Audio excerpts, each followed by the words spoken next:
everyone who's here and everyone who is at home watching and everyone also who will be watching later. Happy Father's Day. We just honor all the men, all that you do for those that surround you. But yeah, why don't you, if you're at home, why don't you stand and let's sing and let's worship our Father.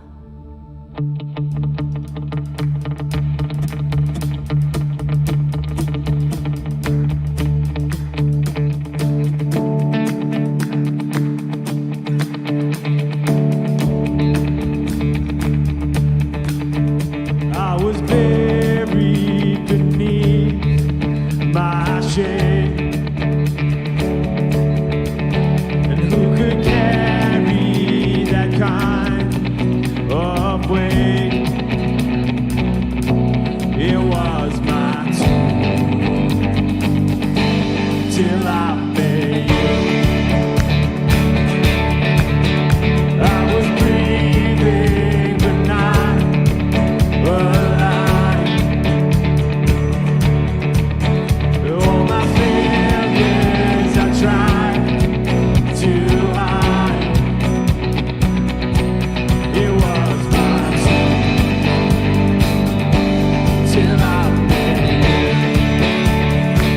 'Cause when you call my name, when I ran out of that grave,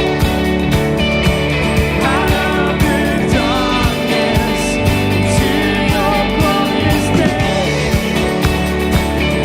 When you call my name, when I ran out of that grave, out of the darkness to your glorious day.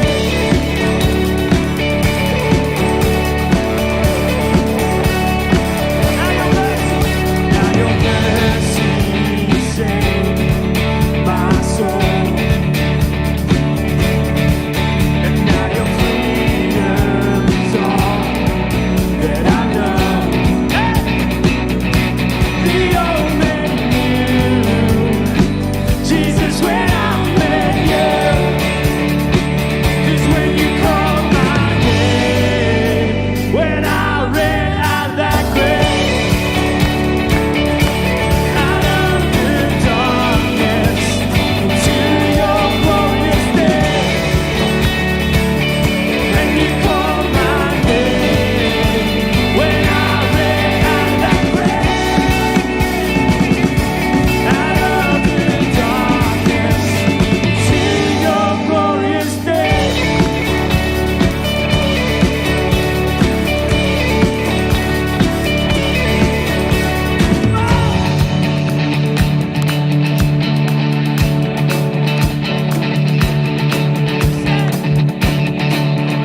Rescue, my sin was heavy, but chains break at the weight of your glory. I needed shelter, I wasn't orphan. You called me a citizen of heaven. When I was broken, you were my healer. Your love is the air that I breathe in. I have the future, my eyes are open. 'Cause when you call my name, I ran out of that grave, out of the darkness into your glorious day. When you call my name, when I ran out of that grave, out of the darkness to your glorious day.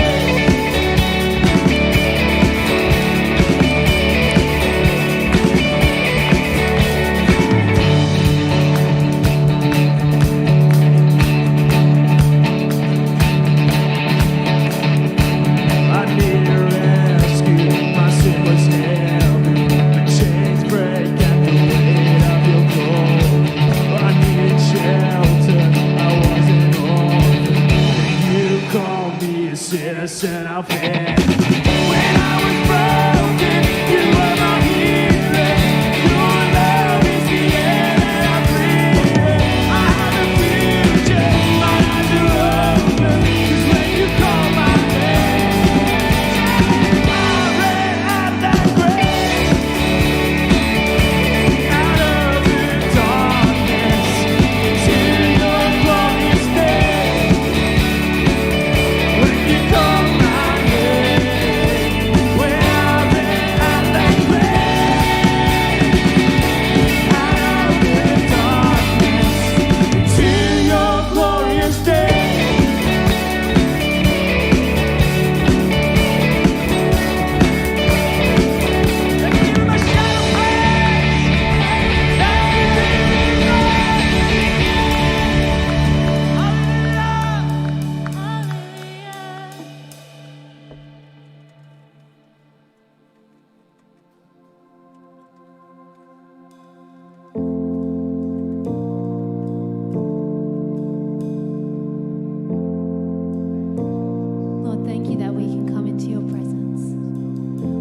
still your love far from me.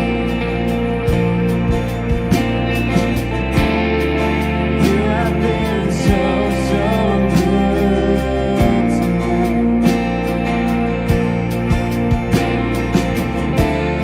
And I feel no way. You paid it all for me. You have been so, so kind to me. Oh, the overwhelming, never-ending, reckless love of God. Oh, it chases me down, fights till I'm found. Is the 99 and I couldn't hurt, and I don't deserve. Still, you give yourself away. Oh, the overwhelming, never-ending, reckless love of God.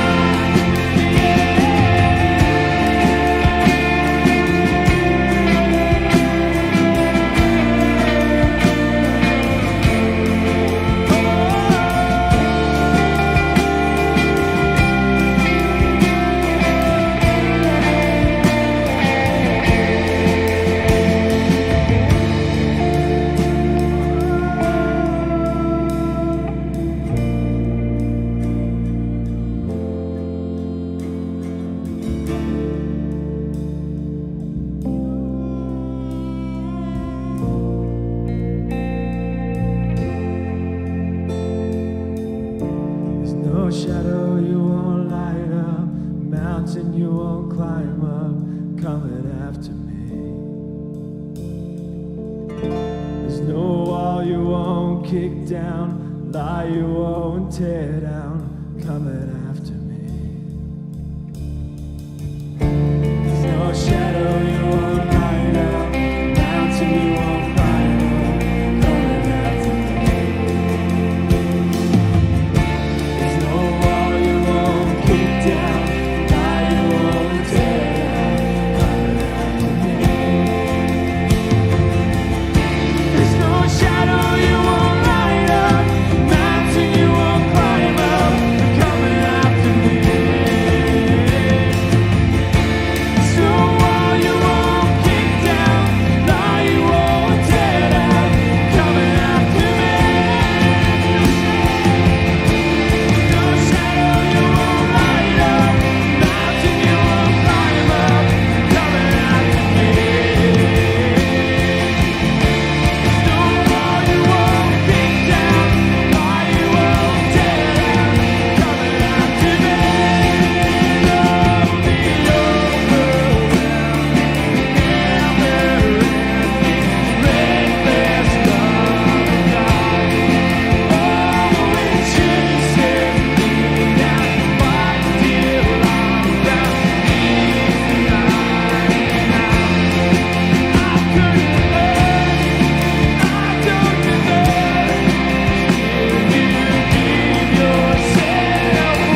said, who are you going to serve?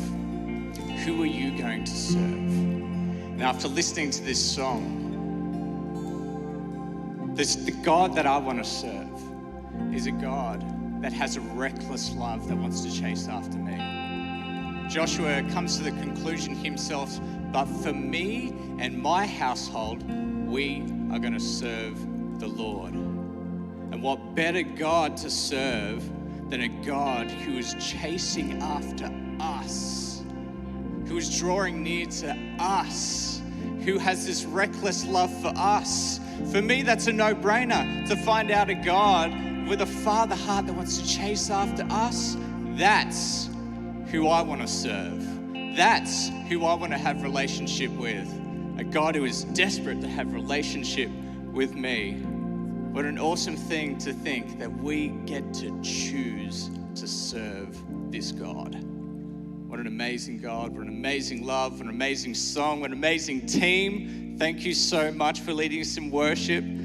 It's going to be a great morning this morning, East Coast. We're so glad that you can join us here. If you're joining us live, thank you for joining us live. If you're joining us at another time, we thank you that you're watching wherever you are watching. Just have a really quick announcement. Our 10:30 service next week, where we're actually back face-to-face, is sold out. We have no space left in our 10:30 service, but we still have 56 registration places in our 8:30 service. So if you want to come to church next week, you still can, but you need to get in real quick because those seats will go. Our restrictions are capped for 100 people in the whole building. So the restrictions are making it a little bit tougher, but there's still place. And the great thing is, we are still going to be live streaming. So even if you miss out, we're just going to come to you in your living room instead, which is fantastic. We are so blessed in this church to have all of this, all of our volunteers who make this happen. So thank you to everyone who was here this morning to make this happen. Thank you, Bella, who is on the camera, which I'm looking at right now. The youth are serving here this morning, and it's awesome. And we're going to have a great morning this morning, and we're going to jump straight into it because we have an illustrious panel of fathers that are joining us here this morning. Come to the stage, gentlemen. It's actually quite funny because these guys, I was just thinking, it's almost like a premise for a dad joke within itself, is that you've got a youth pastor, a school teacher, an IT expert, and a solicitor at church. What could possibly happen? This is going to be a good morning. Go anywhere. That's good. You take this one, Pete. There you go. The Barbershop Quartet. We were actually discussing what we were going to call this panel. The Father Shop Quartet. We had a bit of a discussion in the office before about what we were going to give the title for this morning. There was a few good ideas. One of them was The Incredibles. It wasn't a horrible idea. It was a good idea. And then we were like, well, what was the one that was just then? I like the Father Shop Quartet. We should have gone with that. Jay, can we change that quickly? It was good. It was good. And then we just went with the Father's Day panel. But one of the things that we wanted to talk about particularly is that it's not just about fathers, it's about men of influence. So it's a panel about men of influence. So it's not just about the fathers today. We want to talk about all men. Isn't that true, fellas? And first up, because the church doesn't necessarily know you all that well, we're just going to do a few intros. So over to you, Joel. Wonderful. I am Joel Brown. I am new to the church probably for the last, been here about a year, a bit more than a year now. I have a beautiful wife, Elle, and 2 children, Hudson, who's nearly 3 in December, and little Grace, who is 5 months old. So I'm a rookie dad. I'm new to the gig. On the other side, we have some veterans over there who've been in fatherhood longer than us. Peter. Hi, I'm Peter. I'm the husband of Larissa and father of 4. And the unusual feature that is part of why I'm probably here is that my 2 oldest children are adopted. My youngest 2 were given to us by God naturally. They're all gifts from God, but via different paths. Yeah. So it's a bit different to the normal path. Yeah, awesome. And Suresh. Hi, for people who don't know me, my name is Suresh. I'm married to Madhu. I have 2 boys, Stephen and Declan. been here for the last 10 years. And for those of you that don't know me, my name's Rick. You might have seen me before on public transport. Probably not, because I don't actually like public transport all that much. Dad joke, that's why it's Father's Day. Come on, it's Father's Day. We've got to have a bit of fun here. And I've got, of course, Hudson, who just turned 5 just a couple of weeks ago. It's a good name. And it's a strong great name. Yeah. It's a great name. And Isla's middle name is Grace. We've got an Isla Grace who's 2 years old. We're ticking the boxes. That's right. You and I, we're just on the same page here. We've already started off on the right foot. And another question for you. What did you actually get this morning for Father's Day? I didn't get much this morning. I got a trip away down the coast last weekend. Wow. So I got to sleep Nice. all day Saturday, which was fantastic. That's That's a the good best present. present I can get at the moment. No, I got a lovely little video and a really beautiful little book this morning, which had me in tears, which was fantastic. So Nice. Isn't it a softie too? That's great. Love it. Yeah, I got hugs, kisses, and smiles, and waiting with expectation until I get home. I've got to wait, apparently. Got to wait. Oh, growing expectations. Suresh, you had a very interesting breakfast. I did, actually. I think I had one of the best Father's Day presents. A good breakfast, a Sri Lankan breakfast. So I had Sri Lankan roti for breakfast, cards, Stephen made a video, some presents. So it's been really awesome. So far, so good. Awesome. I actually had Rocky Road for breakfast. Hudson, yes, that's right. Hudson jumped in on the bed. The sun wasn't even up yet. He jumps on me, gives me a big cuddle and says, "Happy Father's Day." And then a matter of a half hour later, he runs back in with some more presents, which he opens. And one of the first presents was a lump of Rocky Road about the size of my fist, which he shows it to me and then proceeds to take a bite out of it before he gives me a bite. And so we shared some Rocky Road in bed.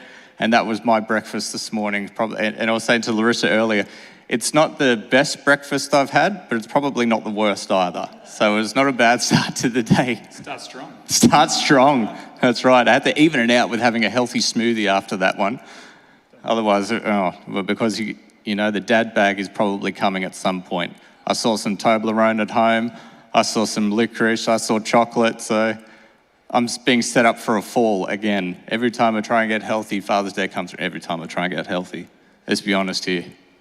I love my chocolate. Just got to hit the road. Hit the road a little bit more. That's right. That's right. So this morning, we're going to be talking not just about fathers, we're going to talk about being men of influence.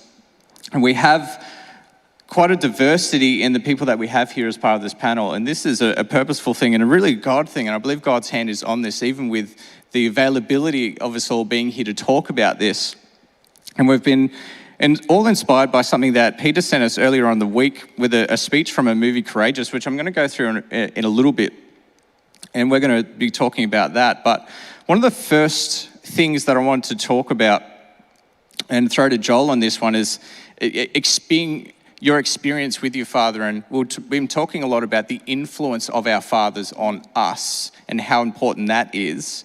And I wanted to start off with you, Joel, and talking about that influence, what you were sharing with us about your dad and the things that you saw within your dad and what inspired you as a father. Yeah.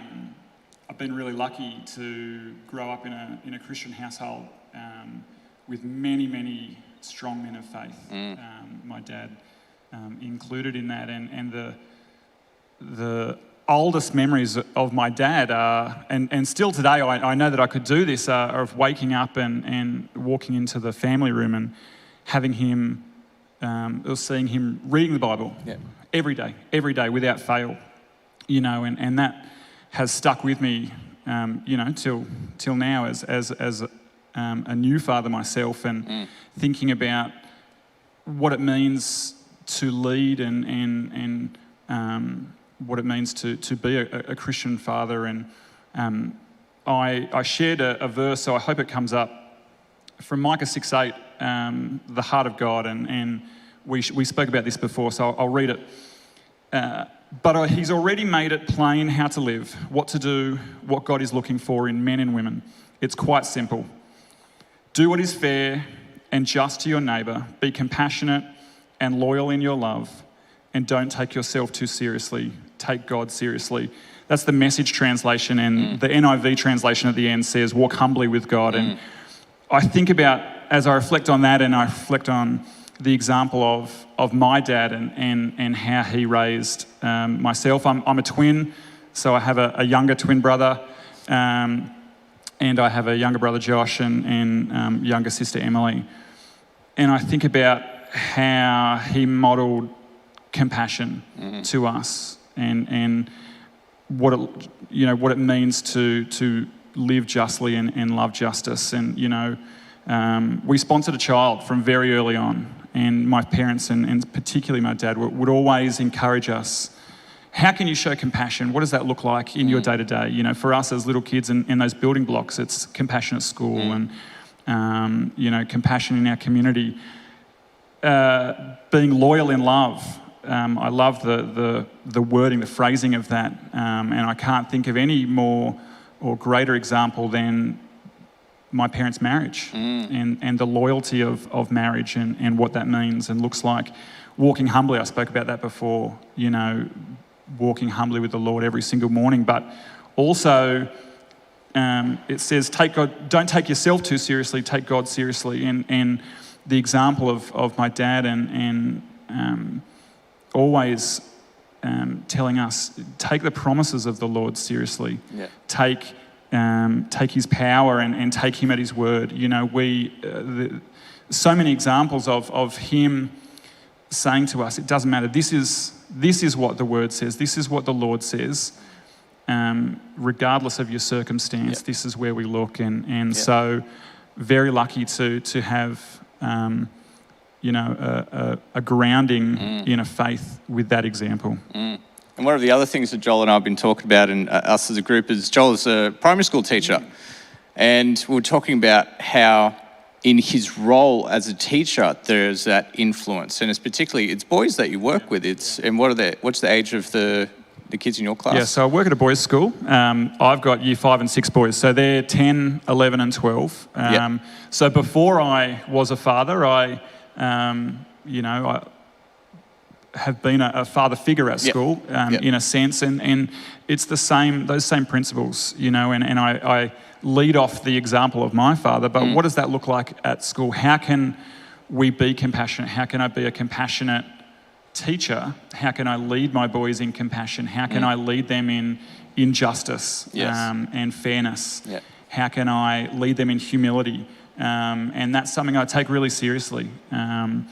Because you can seem like a little bit of an imposter, especially at school.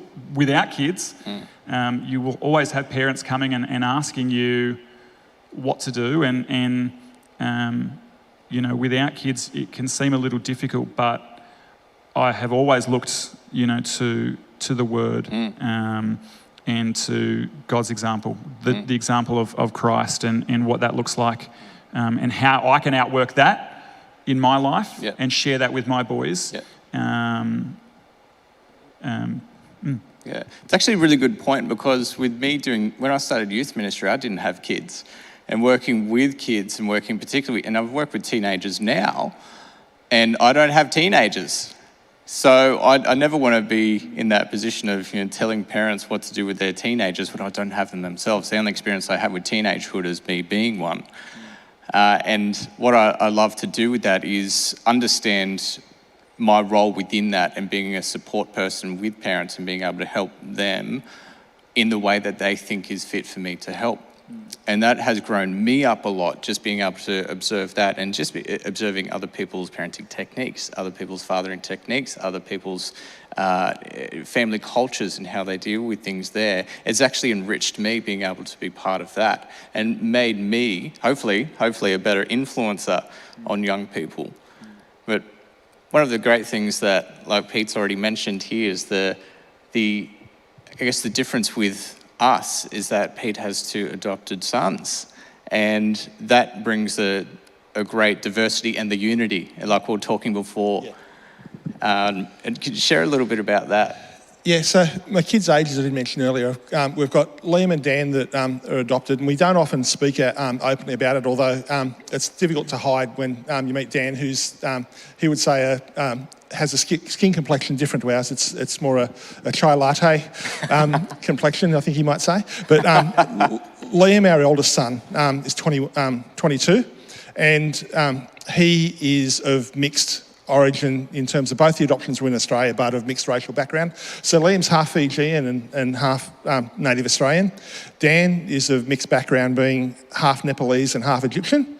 And then after thinking that was our family, after my wife and I have been married 17 years, we, blessed in God, worked out how things work, and we had our beautiful daughter Rayleigh, who is now 11. And just to prove it wasn't a fluke, we then had Gabe, who's now 8.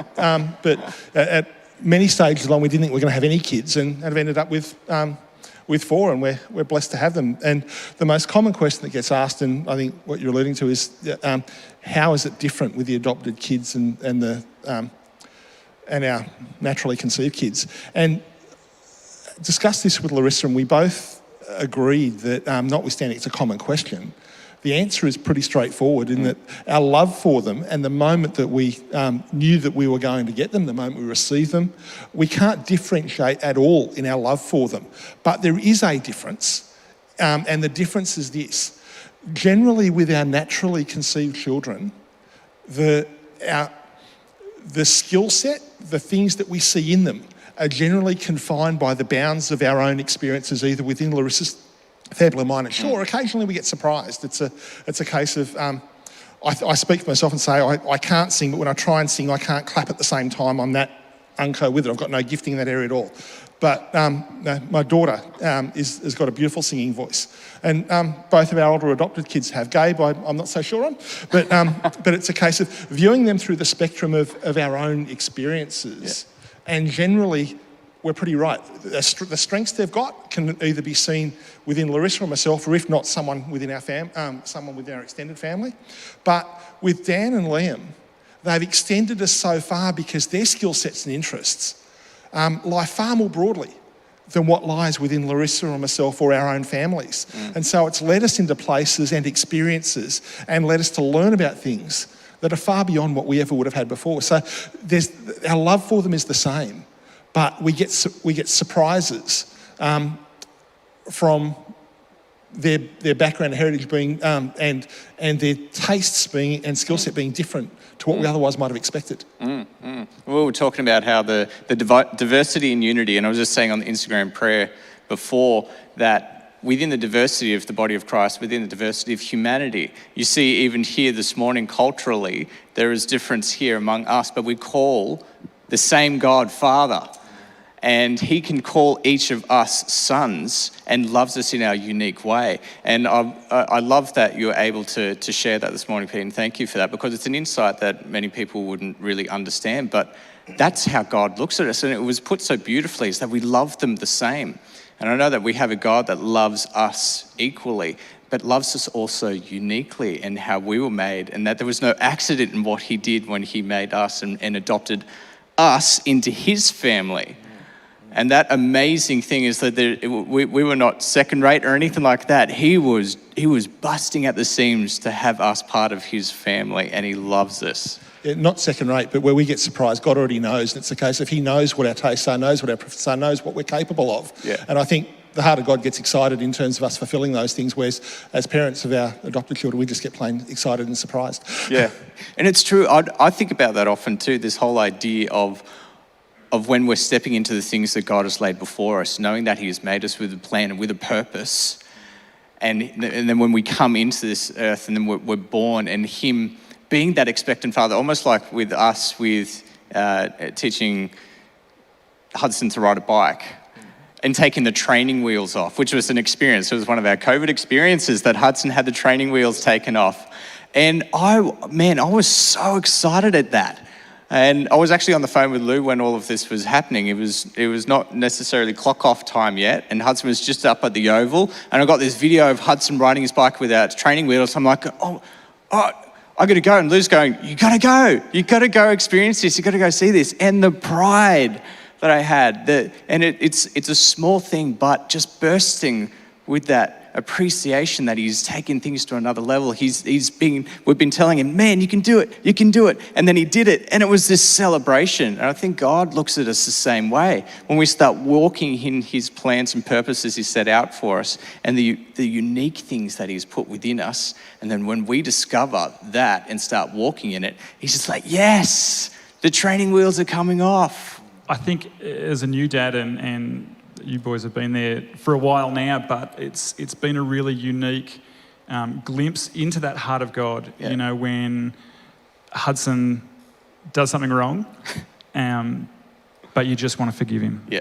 You have nothing but Yeah. love. And when he does something right, you want to share that. Yes. And so I think that's been a real revelation for me in understanding that heart of God for us. When the Bible says that you're forgiven, you are forgiven. When I tell Hudson that he's forgiven, then it's, you know, there's no grudges. That's right. And that's been something that I've found really special in my short journey so far. So.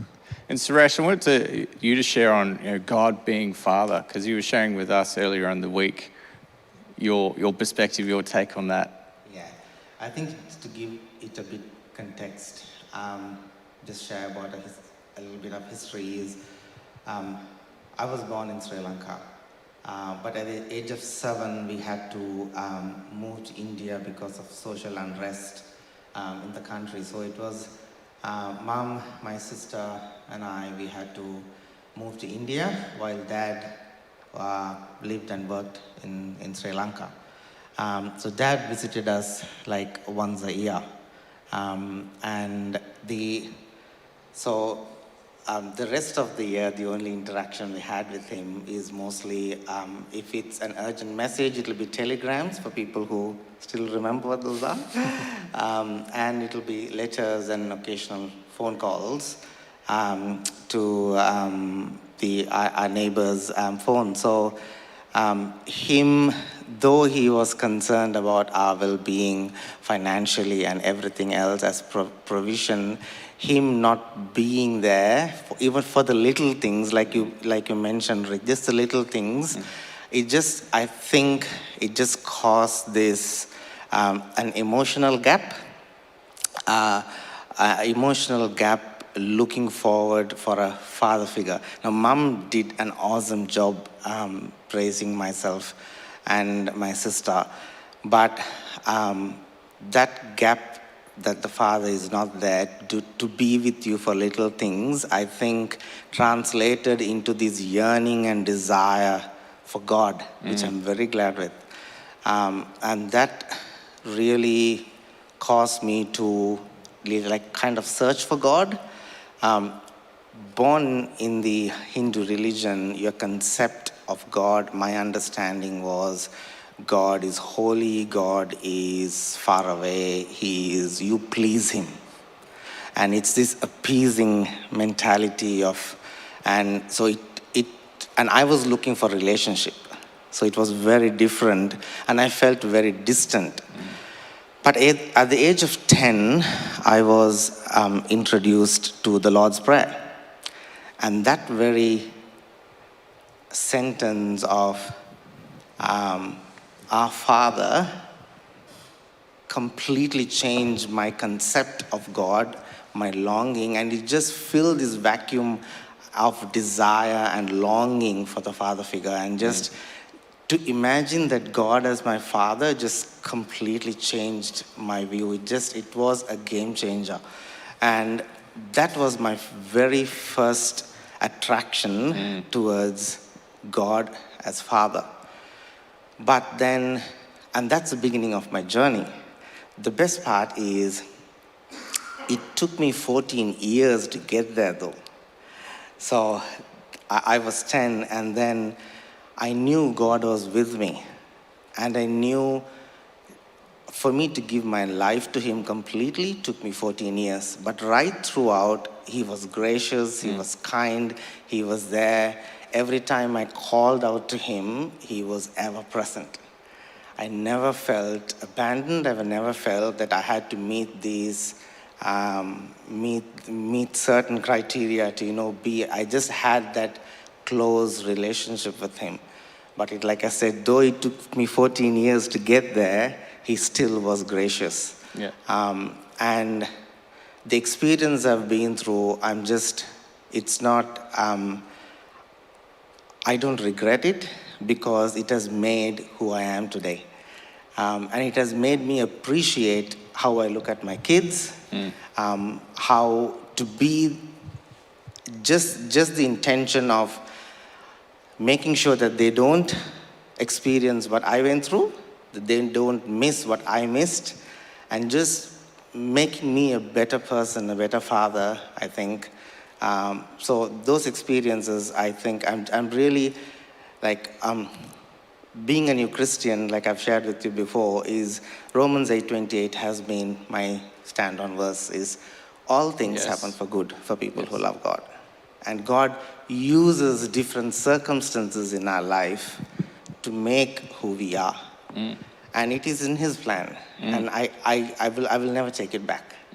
So I don't, like I teach my kids not to focus on the negatives. You should focus and be content with what you have and what God has given you, because you don't see everything like He does. So, yeah. Yeah. It's interesting we were talking about with the father heart of God and coming from an Eastern religion worldview of a God that you need to either please or appease is vastly different to the God of the Bible, vastly different to the Jesus that we know. Yeah. And having to make that adjustment where, just like Joel was saying, when it comes to forgiveness, so forgiveness is forgiveness. When God says He forgives, He separates it. We don't have to, we can't earn it. We just sung a song about that, didn't we? Well, we didn't sing, but we had it sung over us, saying that we don't deserve it. You're going to sing it now for us, Joel? No? I did sing. No, I didn't. Health authorities, no. It's hard not to sing sometimes, isn't it? You're a long way from the rest of us, though. Very isolated singing. It's interesting because like the concept of God loving you is it's massive. If you're not brought up within church, it's so different to know that an almighty God really loves you. And that song, like, He will go through anything to get to you. I felt that way. I knew God was watching over me. I just didn't know who it was, but I just knew God was with me. And I had this. And it just, every time you sing that song, I just get so emotional, because you know that God has gone through so many things. And it's just very difficult to explain that He has reached out to you far and beyond to get you from where you are. And it's just a massive thing when you're coming from that kind of a background. It's to, God, I just can't imagine you'll go through, so you will accept me. So it is. Yeah. I'll bounce off this as well, Suresh, and I think, it's when you share your experience of learning about who God is, coming from a different non-Christian background, and that's something that is really important for us at school as well. I teach at a Christian school, but I have one boy in my class who would regularly go to church. So how do you show what it means how do you give boys who don't go to church a revelation of who God is and what it means to be that? I teach at a boys' school, so masculinity is really, really important, and we talk about what it means to be a man and a young man, but we speak about integrity and kindness. In Exodus, the Lord speaks to the Israelites. He comes down from the mountain. Moses is with him, and he says, I'm compassionate and gracious and slow to anger, abounding in love and faithfulness. That's Exodus 34:6. And for me, at school with my boys, and then with Hudson and Grace, it's how I model that Christian masculinity and what it means to be a man. If I'm modeling the Lord, is Christian masculinity finds its strength not in being strong, like my boys would think. It's not strong on the footy field or strong in the playground, but Christian masculinity finds its strength in its compassion, in its love, its faithfulness, and its justice. How can I show to my boys a different way the way of the Lord is so important. And I think that's something that we can all embrace as well. You know, it's something that all of our teachers at school, whether they're men or women, it's something that they can lead through. Often, when I went to Europe and we're going around all these different churches around in Europe, and just the most magnificent architecture, and you've got the artwork there, and you've got pictures of Jesus, paintings of Jesus all around. And one of the things that I think within a Western misconception is this idea of Jesus meek and mild, but not having that strength. And this misappropriated idea that kindness and compassion, feeling of emotion, is a sign of weakness when it is certainly not. For us to be able to do something meaningful, it needs to touch our heart. And then with God being able to use us in our strength, He doesn't call us to use it for our own behalf, but on behalf of others. So we promote others, we influence others, we encourage others, we build others up, and we use our strength. And within the family unit of what God's asked us to do as husbands, as fathers, as the head of the household, that is not so we could lord it over our families. It is so we are put there in this humbling position that I am there to champion this family. Just like I said in that verse from Joshua, as for me and my house, we will serve the Lord. So we are going to go this way. And I wanted to pick up a couple of things from this speech that Pete sent us during the week. And it's from a movie called Courageous. And the first stanza of this speech, it says, "Now I believe that God desires for every father to courageously step up and do whatever it takes to be involved in the lives of his children." And one of the questions that I had with this one is, from your perspective, gentlemen, why do we need to be courageous to step up and do whatever it takes to be part of our children's lives? Why do we need the courage to do that? I think that the context of being courageous there is that there's no winning in stepping up and going with the flow. You only need to step up, let alone step up courageously, to stand your ground when you see things going wrong. And so those are the moments of courage. Those are the moments that are going to turn around and change the direction that things are going. And those are the moments we're called to step. I see within myself and within my family and the burden of directing it and the being the spiritual head of the family within a culture which is vastly different, and often reflect on, our kids are quite young at the moment, but what is the world going to look like when they're teenagers? What is it going to look like when they're young adults? If it's still going in the direction that it is going now. And that puts more of an onus on me as a father, as Kate and I as parents, to set the culture of our family that strong that my children can courageously stand up against the culture of the day and being able to say that I serve God. I don't serve the culture of the day. Yeah, but getting called to be courageous and being the watchman on the wall. So you need to be looking forward to what things might happen and the way you want things to be. Just as you're saying, how do we want things to be for our children in the future when we may not be standing? How do we want things to be when we're absent? How do we want things to be? And stepping into that. So looking towards the future for the church, for our family, as a watchman on the wall, to be able to pray into those situations and step up and take action to steer things towards the way you'd like things to be in the future. And it does take courage, because quite often it's countercultural. Some of the things that go on politically, it can be fashionable to fall into line with, even in our family, having robust debates with our kids and over the dinner table and so on. Want to be able to have the debate, want to be able to have the argument, but also want to be able to steer thought towards the way we'd like to like our society to be for them, and to be growing for my boys, wanting them to grow up to be gentlemen, to fulfil that role. I mean, I may be wrong, I may be called old-fashioned, but Larissa and I are raising our boys to be gentlemen and our daughter to be a lady. Now, that's not to say that we're narrowing any of their future prospects, but there is in that without wanting to corral them in, there is in that the way that we'd like to, in the traditional sense, see them treat each other. Absolutely, absolutely. And Joel, we were talking about this when it came to getting involved with serving here at church. Would you share what you were talking about with us? Yeah, when Elle and I first came, so we came from another church, and we were talking about how can we serve? How can we be involved? I think it's incredibly important for us to sow back into the church.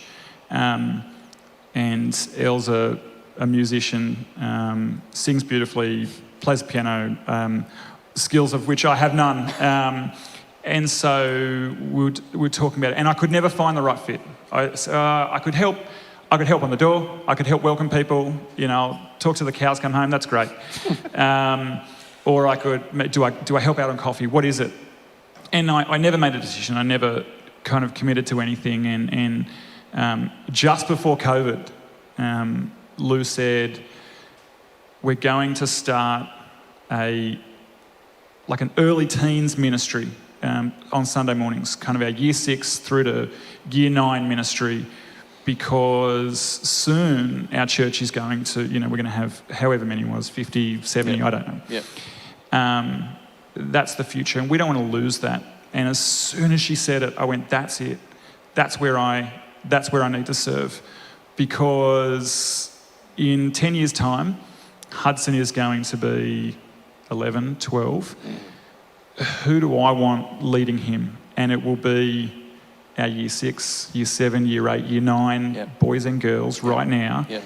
So that's where I need to serve, and that's where I need to lead. Because I think of when I was in youth, I think of my youth leaders and how important that was in the development of my faith and the strengthening of my faith. And you spoke about leading the way, looking forward. I have to make that decision now for them in the future. You spoke of culture before as well, and coming back to school. I speak to my boys about, you will set the culture of this school, how we act and how we speak to each other, we'll set it. And so I want to make sure that I am responsible for setting that culture, and I'm responsible for leading now, so I don't get in 10 years, I don't sit in the audience in 10 years' time with a son who would rather be elsewhere. So that's the legacy. That's setting that culture and how important that is. Absolutely, and you use this word legacy there, and this was something that I was reflecting on with Father's Day this year, was actually my grandfather. And out of my grandparents, he was the first one to pass away, and he was a man of faith. He was a stalwart of the Christian faith and part of the Uniting Church for a long time, was an organist for 50 years, and an organ is not an easy instrument to play. And I was able to speak at his funeral, and as an encouragement to my grandmother at that time, obviously a lot of grief and emotion at that time, I was able to bring his grandchildren up and then present them to my grandmother as his legacy. This is his legacy. And being able to preach faith at his funeral because of what he'd done within his life. And of course, my father being a result of that and being brought up in that, and then him having his own faith. And Joel, you're talking about the influence of your dad. And I was thinking with my dad, the image of his King James Bible. It was something, seeing it on the bedside table, seeing it in his hand, and just and thinking as a small child, your vision's like practically was quite low. So it's at this, and remember seeing it in his hand at church, and not quite understanding the significance of it, but always seeing it there as part of being at church was the Word of God and how we were brought up, and having these moments. These significant moments, my father was able to create significant moments as a family when my sister got married, and being able to take that role of blessing and sending, and how significant that is as an influence within my life, and how I want to be able to do the same with my kids. And so this projection into the future, so it's not just I can't be so narrow-minded as to think it's just me. It's the generations before me and what they have done for me, the things that they have prayed over me, which I think is extraordinary, the support that I've had in decisions that I've made, and in them encouraging me along my mistakes to not give up. Yeah, and not give up, being able to say, you can do this, but if it doesn't, it's okay. We're still here. And being able to have that father heart, because that's a reflection of the father heart of God. He will never leave you nor forsake you. That's right. And I, particularly was reflecting on that and how important it is looking to the future, investing in now. And that is a choice. It really is a choice, isn't it? It's a choice that you had to come to. And it's not a small thing. It's a big thing to be able to do that into the future. One of the other things from this speech here is saying that a father should love his children and seek to win their hearts. He should protect them, discipline them, and teach them about God. He should model how to walk with integrity and treat others with respect, and should call out his children to become responsible men and women who live their lives for what matters in eternity. And that eternal view is just what we've been talking about there. And leaving a godly legacy for the next generation.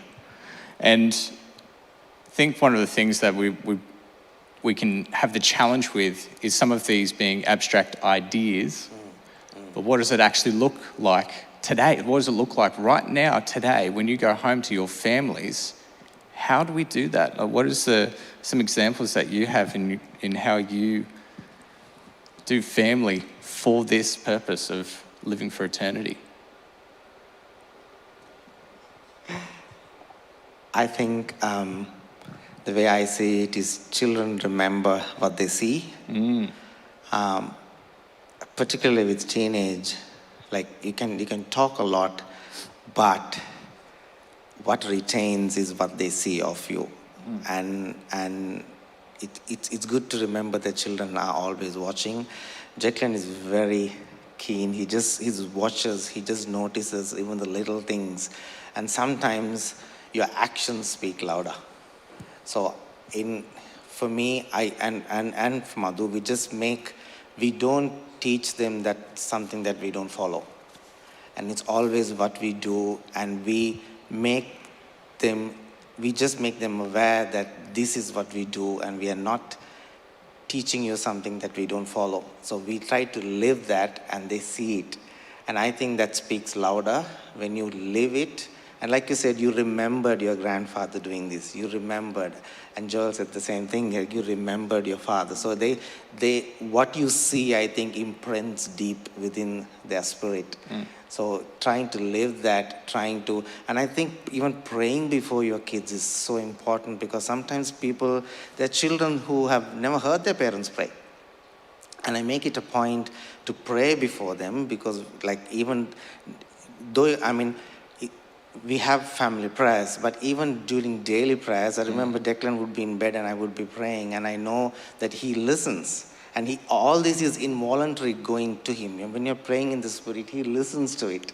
And I think that's an important thing in my perspective. I think you live it, you show it, and you don't talk about it too much, but even through your actions, they just perceive it. And it imprints in their spirit. When they grow up, they'll remember it. Yeah, awesome. Yeah, I think Suresh has nailed it in terms of modelling by example, in particular praying before your kids, even giving worship before kids, and not formally, but when we're singing along in the car, giving worship, and saying grace before meals, and having other family heritages like that passed down, because those things are going to develop as either being important or not.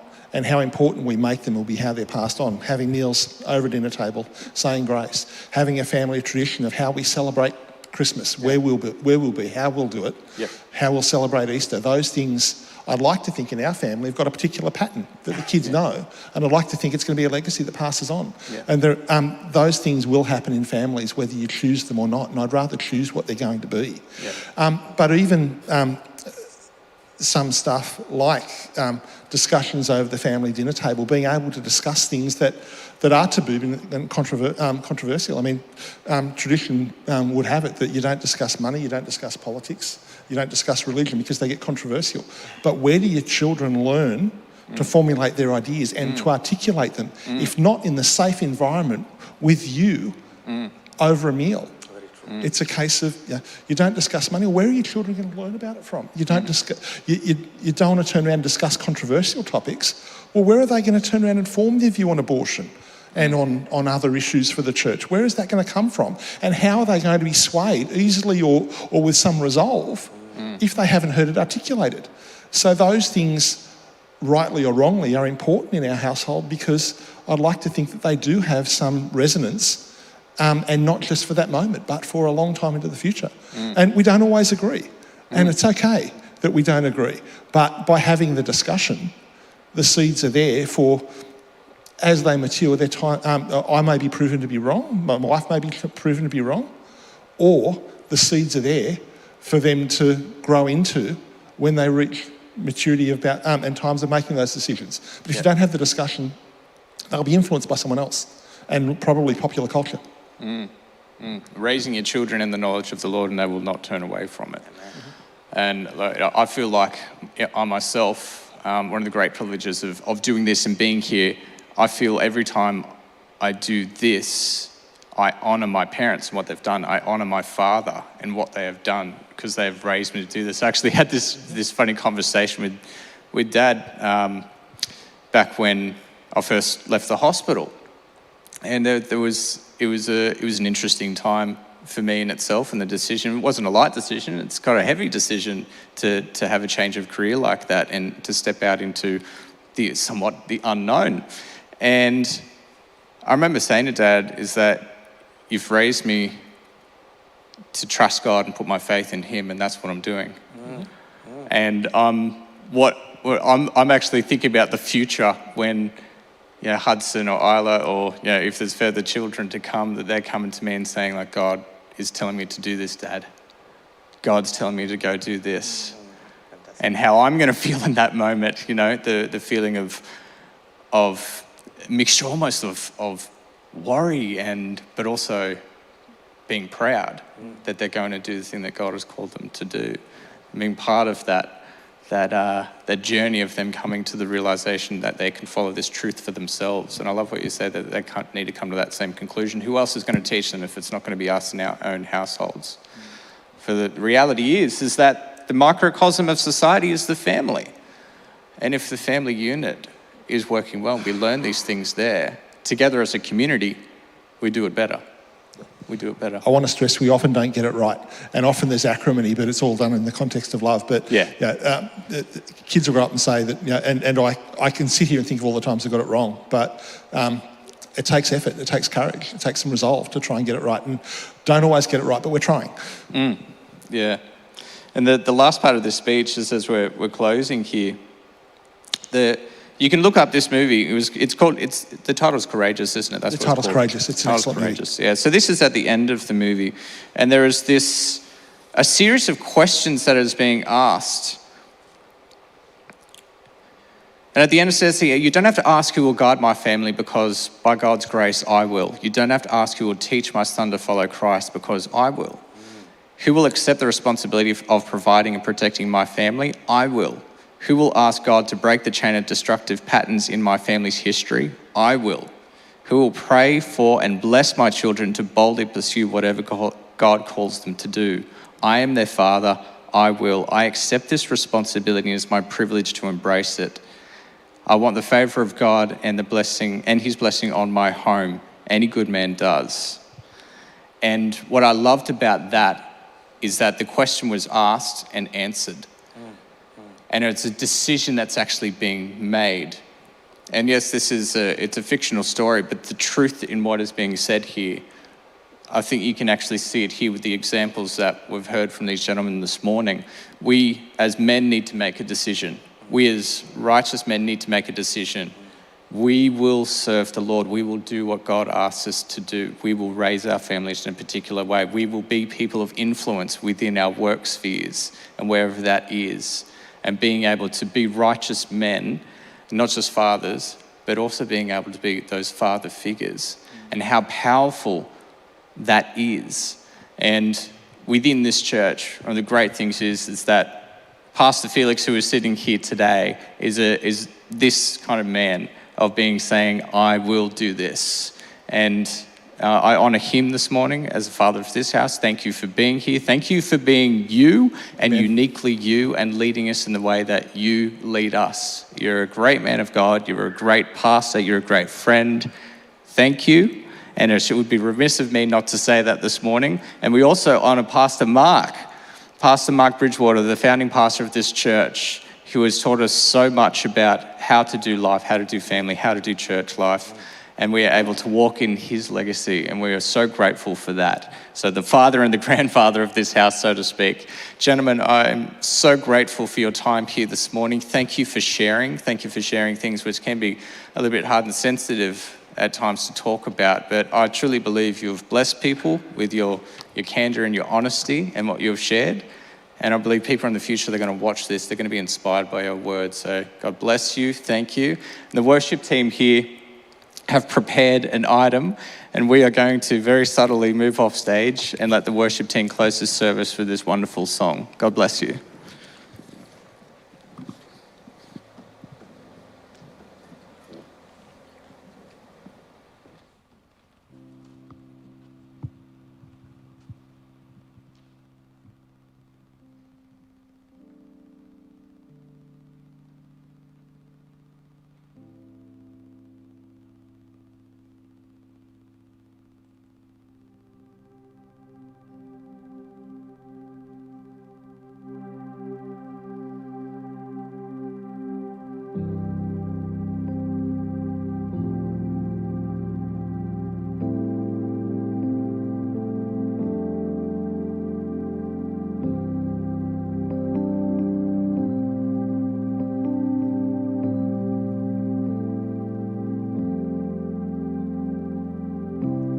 I've carried a burden for too long on my own.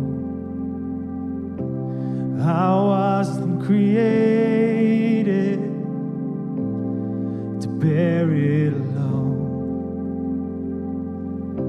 I hear your invitation to let it all go, and I see it now. I'm laying it down, and I know that I need you.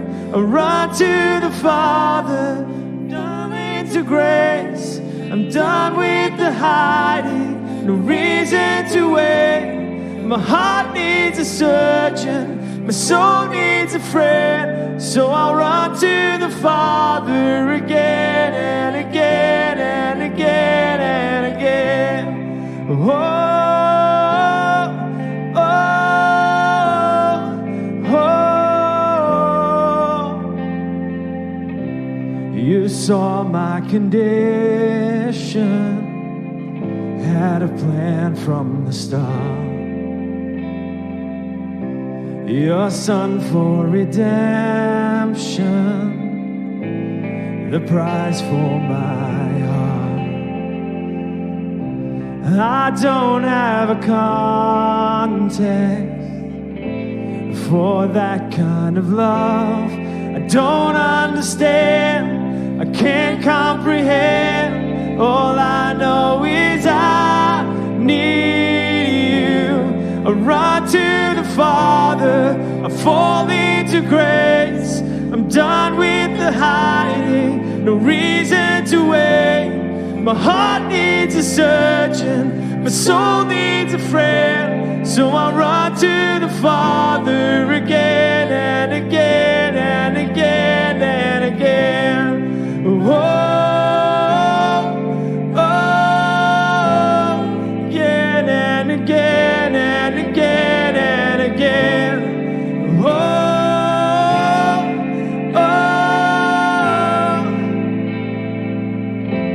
my heart has been in your sights long before my first breath.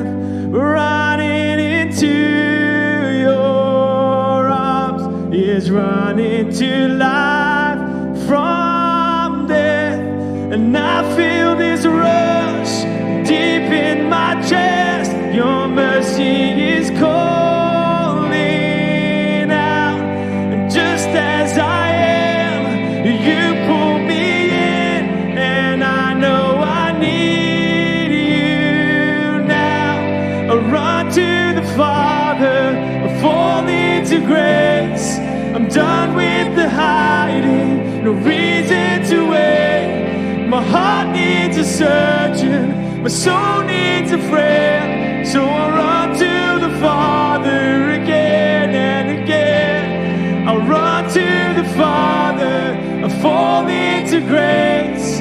I'm done with the hiding, no reason to wait. My heart found a surgeon, my soul found a friend. So I'll run to the Father again and again and again and again.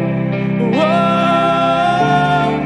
whoa, again and again and again and again. Whoa,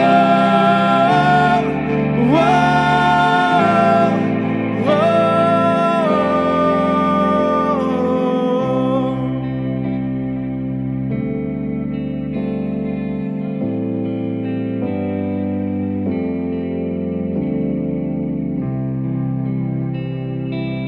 God bless you, church. Happy Father's Day. We'll see you here next week.